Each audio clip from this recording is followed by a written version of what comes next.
Aksi demo Jili 2 terkait pembangunan Helens Night Mart di Kota Tegal 3 Juli 2026 berlangsung di depan gedung DPRD. Warga menolak keras operasional tempat hiburan malam tersebut karena dianggap tidak sesuai dengan lingkungan religius. Ratusan warga Margadana termasuk ulama, santri, tokoh masyarakat, dan ibu rumah tangga menggelar aksi damai di depan DPRD Kota Tegal. Mereka menolak rencana pembukaan Helens Night Mart karena lokasinya dekat dengan masjid, madrasah, dan pondok pesantren. Dan hasilnya nanti biar Pak Senal, Ketua Komisi yang akan menyampaikan, karena kemarin yang memimpin acara rapat tersebut. Intinya adalah bahwa bicara soal pemerintahan, kita menganut sebuah aturan. Artinya mana-mana yang tidak sesuai dengan aturan, maka tidak seyogianya itu harus dilaksanakan atau dibuka.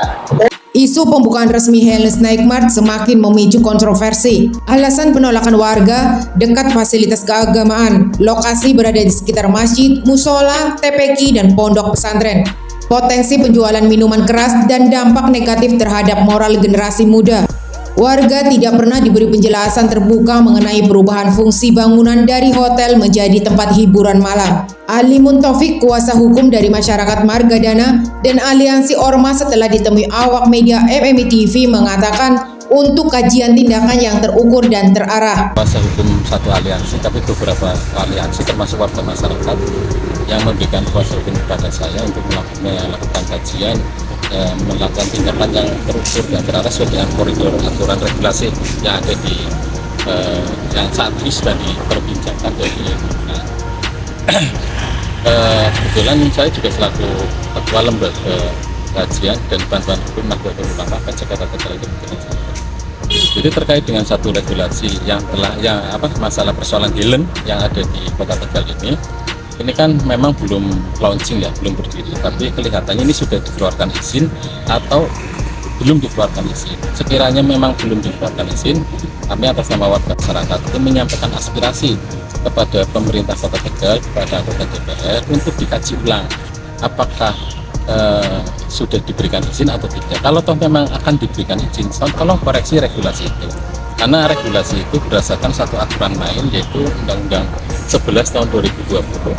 Ada di bawahnya itu ada turunannya, yaitu Undang-Undang Nomor 5 2021 dan PP, bukan Undang-Undang, Peraturan Pemerintah Nomor 5, dilengkapi dengan contoh PP 48 tahun 2021 menyempurnakan PP 5 2021. Lah PP ini sekarang sudah berganti menjadi PP 28 2025 yang justru mengatur spesifik terkait dengan gangguan. Ada perusahaan yang berbasis risiko tinggi, ada yang berbasis risiko rendah. Oleh karena itu ketika mau menerbitkan izin, lihatlah regulasi, apakah antar satu regulasi dan regulasi lain itu bertentangan atau tidak. Dan juga dipertimbangkan baik dan buruknya kepada kebutuhan warga masyarakat Tegal. Apakah investasi itu investasi baik, apakah investasi itu justru akan merusak moral generasi Kota Tegal yang lain.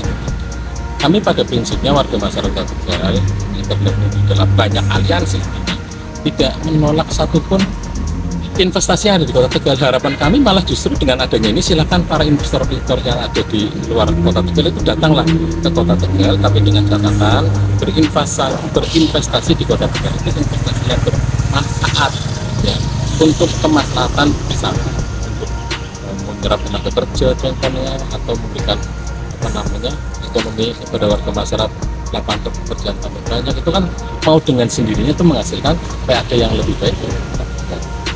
Terkait dengan atensi lanjutan Pak, atensi lanjutan aksi ini kan baru 2 kali. Artinya ini sebagai bentuk kebebasan kami menyampaikan pendapat di muka umum pada masyarakat. Itu kan juga tidak terlarang karena itu dilindungi oleh Undang-Undang 9 tahun 2018. Itu dilindungi untuk menyampaikan ekspresi, menyampaikan lembar bebas kepada halayak ramai tentang ketidakpuasan atau tentang kepuasan, itu boleh disampaikan di sini. Itu adalah hak konstitusi warga masyarakat Kota Tegal untuk menyampaikan. Dan harapan kami ini adalah keinginan warga masyarakat Tegal untuk didengarkan oleh eksekutif maupun legislatif yang ada di Kota Tegal sebagai bahan masukan atau diwas oleh pemerintah, oleh warga masyarakat untuk terkait dengan apa yang telah dilakukan atau apa yang telah diterbitkan. Seperti itu.